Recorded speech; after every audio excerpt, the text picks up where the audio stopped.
Assalomu alaykum. Bugungi mavzuyimiz elastitskiy chulki. Xalq tilida ko'proq endi elastitskiy chulki deyiladi. Tabobat meditsinskiy kompressionniy trikotaj deymiz. Ko'pincha varikoz kasali bor bemorlar buni yaxshi biladi. Ayrim bemorlarga operatsiyadan keyin elastitskiy bint tavsiya qilishadi o'rab berishga. Lekin bugun aynan kompression trikotaj, ya'ni o'sha elastitskiy chulki haqida batafsil gapirib bermoqchi edim. Nima u, nimaga ishlatiladi, qaysi vaqt kiyish kerak, o'zingiz olib kiysanglar bo'ladimi yoki faqat doktor ko'rsatmasi bilan kiyish kerakmi, shu haqida biroz gapirib bermoqchi edim. Kompression trikotaj o'zi nima? Bu maxsus tibbiyotda ishlatiladigan paypoq bo'ladi. Oddiy paypoqdan, ya'ni har kuni kiyib yuradigan paypoqlardan farqliroq, bu shunchalik shunaqa to'qilganki, oyog'iga maxsus bosim bilan yasaladi. Bosim berish uchun yasaladi. Nima uchun kerak? Shu bosim, oyoqdagi bosim berilgandan keyin yuzaki bo'lib chiqqan varikozda turgan tomirlardagi qonni chuqur venalar uchiga, chuqur venaga yo'naltirib beradi. Bu yo'naltirilgandan keyin o'sha kompression trikotaj varikozda bo'lishi mumkin bo'lgan asoratlarni, og'riqlarni, har xil belgilarini oldini oladi va o'sha og'riqlarni kamaytirib beradi. Kompression trikotaji shu bizdagi bor trikotaj misolida men sizlarga hozir ko'rsataman. Bu qo'limda Shveysariyada ishlab chiqarilgan bugungi kunda eng sifatlilardan biri hisoblangan Dinaven modeli. Kompression trikotaj ko'rinishi mana shunaqa shaklda bo'ladi. Kiyayotganda ozgina oyoqqa siqish hissini bemorlarimiz aytadi. Kiyayotganda ham oddiy paypoqqa o'xshab kiyiladi, lekin kiyishi oson emas. Bitida olib kiyish qiyin buni.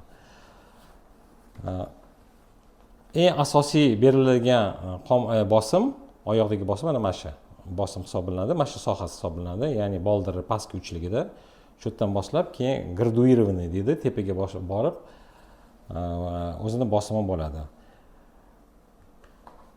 Elastitskiy chulkilarni, ya'ni kompression trikotajlarni bosimiga qarab o'zini klass kompressiyalari bor. Ya'ni 1, 2, 3, 4. Eng yengili birinchi klass kompressiya bo'ladi. Birinchi klass kompressiya bosimi ozroq bo'ladi. 10 dan 20 mm tutni stolbagacha bo'ladi. Bu qachon tavsiya qilinadi? Agar bemorlarimizda varikoz bo'lmasa, lekin oyoq charchashi bo'lsa, kechga borib ishadi, ishdan keyin turib ishlaydigan bemorlarimiz bo'lsa, homiladorlarimiz, varikozi bo'lmagan bemorlarga ayrim muolajalarda operatsiyaga rejali ravishda operatsiya bo'ladigan bemorlarimizga birinchi klass kompressiya tavsiya qilinadi. Ikkinchi klass kompressiya, buni bosim darajasi уже ko'proq bo'ladi, ya'ni 20 dan 30 mm tutni stolbagacha. Aynan qo'limda ushlab turganim bu ikkinchi klass kompressiya. Ikkinchi klass kompressiya chulkilar varikoz kasalligi bor bemorlarga tavsiya qilinadi. Ya'ni bu уже davolovchi deb hisoblanadi. Lechebniy effekti bor buni. Bemorlarimiz aynan varikoz kasalliklarida kiyganda nafaqat oyoqdagi og'riqlarni, ishlarni qaytaradi. Undan tashqari hosil bo'lish mumkin bo'lgan asoratlarini, ya'ni trofik yaralarni paydo bo'lishini to'xtatadi, kamaytiradi, oldini oladi va tromb, ya'ni trombozlarning bo'lishini oldini oladi. Shuning uchun ham agar sizda varikoz kasalligingiz bo'lsa, ishga ketayotganingizdan aynan turib ishlaydigan bo'lsa, обязательно ikkinchi klass kompressiya kiyishingiz kerak. Homilador bo'lsangiz, homilador vaqtida birinchi kundan boshlab varikoz kasali bor homiladorlar shu ikkinchi klass kompressiya chulkilarni albatta kiyish kerak. Butun homilador vaqtida tug'ayotganida ham ikkita oyog'ida chulkilar bo'lishi kerak. Uchinchi klass kompressiya keladigan bo'lsak, ular siqish darajasi undan ham qattiqroq, ya'ni uni kiyish ham juda qiyin. Buni ko'proq отечный sindrom deymiz, ya'ni qattiq shishi bor bo'lgan bemorlarga tavsiya qilinadi. Limfedema yoki limfostaz o'zbek tilida fil oyog'i bo'ladigan bemorlarga tavsiya qiladi. Bu endi umuman boshqa yo'nalish, u haqida alohida videolarimiz bor. U haqida alohida tanishishingiz mumkin. Qaytarib o'taman.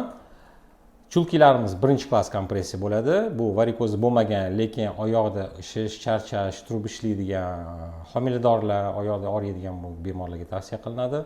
Ikkinchi klass kompressiyamiz bu varikoz kasalligi bor bemorlarga albatta tavsiya qilinadi. Uchinchi klass kompressiya shish bo'lgan. Uchinchi klass kompressiya ko'proq u vrach tavsiyasi bilan kiyiladi. Biz chulkilarni kompressiya, ya'ni birinchi, ikkinchi, uchinchi klass kompressiya turlari bo'yicha gapirib o'tdik. Endi chulkilarni o'zini ko'rinishi bo'yicha qanaqa turlari borligini gapirib o'tamiz. Demak, chulkilarimiz chulki bo'ladi, ya'ni chulki barmoq uchidan soni tepasigacha ko'rganimizdek. Undan tashqari golfiklarimiz bo'ladi, ya'ni noskiga o'xshagan, faqat golfiklarimiz barmoq uchidan tizzagacha bo'ladi. Buni qachon kiyib o'tishi ham hozir aytib o'taman, u kaltaroq bo'ladi. Bunda ham birinchi, ikkinchi, uchinchi klass kompressiyasi bo'ladi va chulkilar kompressionniy trikotajı kolgotkisi bo'ladi. Ya'ni oyoq sondan tashqari o'sha belgacha to'liq shu kompressionni kiysa bo'ladi. Ya'ni o'sha ayolning kolgotkasiga yoki bolaning kolgotkasiga o'xshaydi. Buni ham birinchi, ikkinchi, uchinchi darajali kompressiyalar bo'ladi, kolgotkilar. Undan tashqari chulkilarimizni rang jihatidan farqlashimiz mumkin. Yana teri rangi, qora rangimiz bo'ladi. Bu ranglarini endi bemorlarimiz o'z xohishiga qarab tanlab olishligi mumkin. Ya'ni va undan tashqari uchi yopig'i bo'ladi va barmoqlari uchi ochiq bo'ladi. Buni ham bemorlarimiz xohishiga qarab tanlab olsa bo'ladi. Ya'ni bunda qanaqadir tibbiyot tomonidan tavsiyalar yo'q. Buni endi bemorlar, ya'ni yozda hozir barmoqlar uchi oyoq kamroq terlash uchun ko'pchilik bemorlarimiz uchi ochiqni tanlab olishadi. Chulkida ham, golfida ham uchi ochiq, uchi yopiq bo'ladi. Kolgotkilarda lekin uchi ochiq bo'lmaydi, faqat uchi yopiq bo'ladi. Buni rang bo'yicha ham, uchi ochiq yopiq bo'yicha ham buni hammasini aytib o'tdik. Golf bo'yicha haqida yana qisqa to'xtalib o'tilmoqchi edim. Agar bemorlarimiz oyog'ida chulki kiyish, ya'ni yoki soni bir bemorlarimiz kattaroq bo'ladi. Chulkidan o'rniga elastitskiy golfik ham kiysa bo'ladi. O'sha oyog'i charchaydigan, oyoqda ishlaydigan bemorlarimizda birinchi klass kompressiya kiysa bo'ladi. Ikkinchi klass varikoz kasalligi bo'lsa, unda chulki ko'proq tavsiya qilamiz. Lekin ayrim bemorlarimiz qachondir tromboz, ya'ni chuqur venali tromb o'tkazgan bo'ladi. Chuqur venali tromb o'tkazgandan keyin post-trombotik sindrom, ya'ni tromb o'tkazgandan keyingi holat yoki kasallik paydo bo'ladi. Oyoq chuqur venadagi tromb o'tkazgandan keyin shishadigan bo'lib qoladi. Og'riydigan, charchaydigan bo'ladi. Bu bemorlarimiz umrbod elastitskiy golf kiyib yurish kerak. Nima uchun kiyiladi? O'sha kiyib yurgan golfiklari oyoqdagi og'riqlardan tashqari o'sha tromb bo'lgan holatlarda oyoqda teri rangi o'zgarishi bo'lishi mumkin, trofik yaralar bo'lishi mumkin. O'sha yaralarni oldini olish, shishlarni kamaytirish uchun elastitskiy golf bemorlarimizga har doim tavsiya qilamiz. Bu bemorlarimiz yoki ikkinchi, agar oyoq shishadigan bo'lsa, uchinchi darajali klass kompressiyali elastitskiy golf kiyishadi. Birinchi klass kompressiya bu bemorlarimizga umuman tavsiya qilinmaydi, chunki umuman foydasi yo'q. Ular ham uchi ochig'i yoki uchi ochiq yopig'ini holat xohishiga qarab tanlab olishligi mumkin. Bu chulki golflarni erkaklar ham, ayollar ham kiysa bo'ladi. Buni ayollar, erkaklari yo'q. Korobkalarimizda ham yozilgan unisex, ya'ni ham erkaklar ham ayollar kiyish mumkin. Chulki golflarning chap o'ng tomoni bo'lmaydi, noskiga o'xshab, farqi yo'q. Chulki ayollarni, chulki va golflarni chap o'ngga farqlamasdan luboyni olib kiysa bo'ladi. Faqat shu narsani esda tutish kerakki, elastitskiy chulki golflarni olgandan keyin bularga juda yaxshi o'qit kerak. Ya'ni har kuni kechqurun bularni yuvish kerak. Yo kir sovun, yo shampunlarda olayotgan joylarda, o'sha magazin, salon, aptekalar albatta bular sizga tavsiya beradi, qanaqa yuvish kerak. Aynan bizning klinikamizda, aptekamizda albatta bizning o'rgatilgan xodimlarimiz bor. Qanaqa kiyish kerak, qanaqa yuvish kerak, bu hammasini to'liq o'rgatadi. Shuning uchun bularni har kuni yuvish kerak, ertalab tozasini yuvilganini kiyish kerak. Bular chulki golflarni dazmol qilish mumkin emas. Quritayotganda ham gorizontal holatda quritish kerak. siqayotganda ham yumshoq qilib qo'l bilan siqish kerak. Shundagina bu golfi chulkilar uzoq vaqt xizmat qilib beradi. Ishlab chiqarish jihatdan har xil firmalar ishlab chiqaradi buni. Rossiyada ishlab chiqaradi, Turkiyada, O'zbekistonda ko'p. Bizning klinikamizda ko'proq Yevropada ishlab chiqarilganini ishlatamiz, chunki bular uzoq vaqtga xizmat qiladi. Ishlab chiqaruvchi kompaniyalar 6 oygacha har kuni kiyganingizda, yaxshi uxlab qilganingizda 6 oygacha garantiya beradi. Agar buni kiymasangiz, chetga olib qo'yib, onda-sonda kiysangiz 5 yilgacha garantiya beradi. Endi yana bir qisqacha o'sha foydasi va zarari tomonidan, foydasi tomoni haqida men ko'p gapirdim. Yana bir aytib o'taman. Chulkilarning foydasi juda ko'p. Ya'ni o'sha og'riqlarni, shishlarni, charchashlarni oldini oladi, tromb hosil bo'lish oldini oladi, trofik yaralarni paydo bo'lishini oldini oladi. Shuning uchun ham bundan keng holatda foydalanish kerak. Buni umuman hech qanaqa yomon tomoni yo'q. Ayrim holatlarda zarar bo'lishi mumkin. Qachon zarar bo'lishi mumkin? Ya'ni qarama-qarshilik holatlarida kiyish. Ya'ni bu qanaqa bemorlarimiz? Qandli diabet bor bemorlarimiz bu narsaga juda ehtiyotlik bilan qarash kerak. Qandli diabetda arteriya tizimi zararlanadi. Oyoqdagi arteriya tizimi zararlanadi. Bir xil diabetik bemorlar varikozlari ham bo'ladi va arteriya tizimi zararlanganda o'sha trofik holatlari venadan emas, ya'ni arteriya hisobiga bo'ladi. Bu holatlarda albatta vrachga murojaat qilib, vrach bilan maslahatlashib, keyin kiyish kerak. O'z boshimchalik bu holatlarda kiyish mumkin emas. Ateroskleroz kasalliklari bor. U bemorlarimiz ham ehtiyotlik bilan kiyish kerak yoki aterosklerozni 3-4 oyoqdagi 3-4 daraja ishemiya holatlari bo'lsa, bularda umuman kiyish mumkin emas. Yurak yetishmovchiligi kasalliklarimiz bor. U bemorlarimizga kiyish tavsiya qilinmaydi, chunki kiygandan keyin yurakka nagruzka berish mumkin. O'zi yurak yaxshi ishlayotgan bo'ladi, chulkilarimiz yana qo'shimcha nagruzka berish mumkin, ya'ni qariyalarimizda. Va shunga o'xshagan qo'shimcha ayrim kasallarimiz bor, o'pka kasalliklari. Ayni ko'proq bu yoshi katta bemorlarimiz, qariya bemorlarimizda uchrashi mumkin. Shuning uchun qariya bemorlarimiz ehtiyot bo'lib, vrach maslahati bilan elastik chulkini kiyish kerak.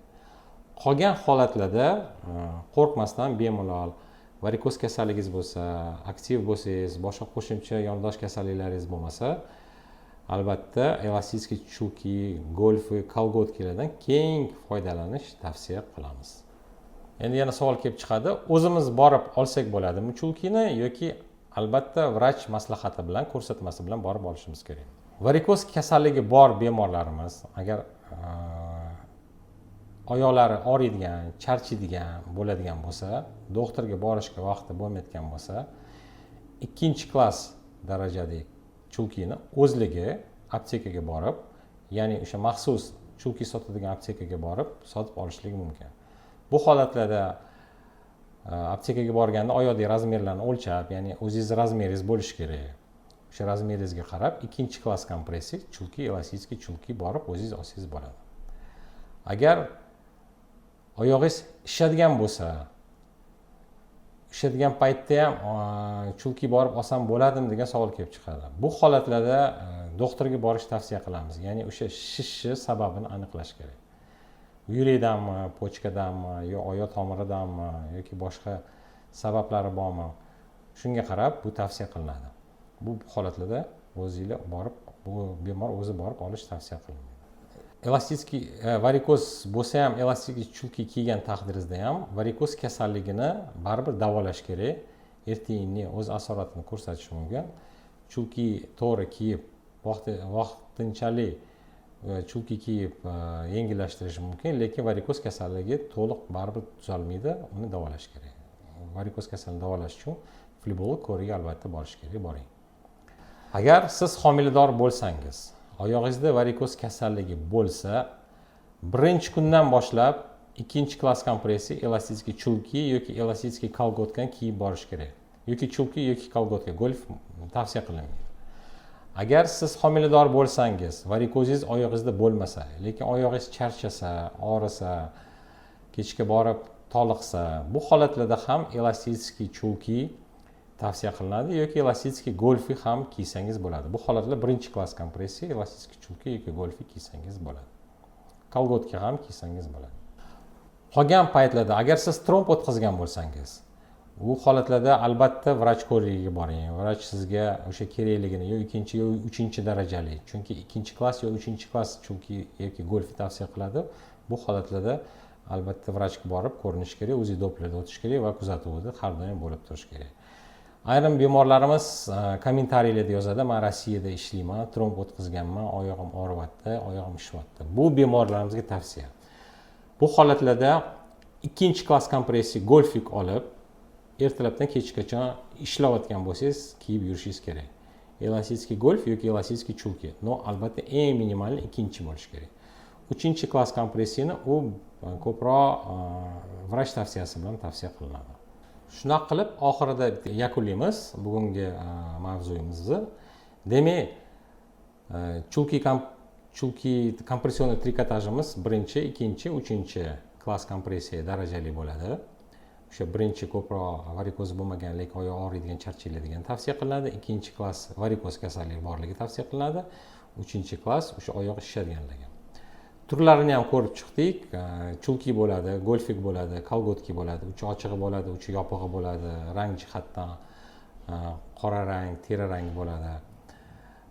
Va undan tashqari oq rangini ham ko'rib chiqdik, ya'ni rejali ravishda operatsiyaga boradigan bemorlarga tavsiya qilinadi.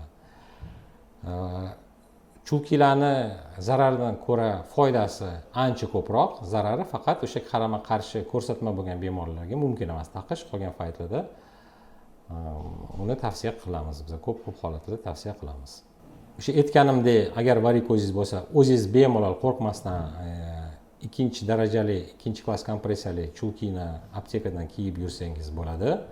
Lekin baribir varikozingizni qoldirmang, o'z vaqtida davolang, butun umr baribir chulkilarda yura olmaysiz. Varikozdan qutulishingiz bilan to'liq chulkilarni yechib tashlaysiz, eski sog'lom hayotga qaytasiz.